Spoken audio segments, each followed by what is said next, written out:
ಎಲ್ಲರಿಗೂ ನಮಸ್ಕಾರ. ಎಲ್ಲರೂ ಮನೆಯಲ್ಲಿ ಕುಳಿತು ತಮಗೆ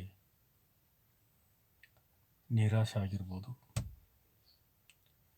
ಕೆಲಸಕ್ಕೆ ಹೋಗುವಾಗ ಭಯದ ವಾತಾವರಣ,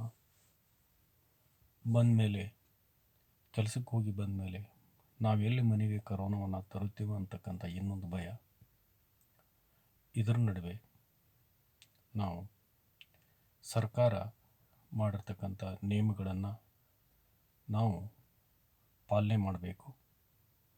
ಎಲ್ಲರೂ ದಯವಿಟ್ಟು ಮಾಸ್ಕನ್ನು ಧರಿಸಬೇಕು. ಬೇರೆಯವ್ರ ಜೊತೆ ಮಾತನಾಡುವಾಗ ನಾವು ಅವರಿಂದ ಅಂತರವನ್ನು ಕಾಯ್ದುಕೊಳ್ಬೇಕು. ಸ್ಯಾನಿಟೈಸರನ್ನು ಉಪಯೋಗ ಮಾಡಬೇಕು. ಜರೂರಿದ್ರೆ ಮಾತ್ರ ನಾವು ಮನೆಯಿಂದ ಹೊರಗೆ ಹೋಗಬೇಕು.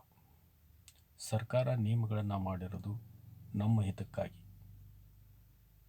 ನಾವು ಆ ಸರ್ಕಾರದ ನಿಯಮವನ್ನು ಪಾಲಿಸಿದಲ್ಲಿ ಕೊರೋನಾದಿಂದ ನಾವು ಮುಕ್ತಿಯನ್ನು ಪಡೆಯಬಹುದು.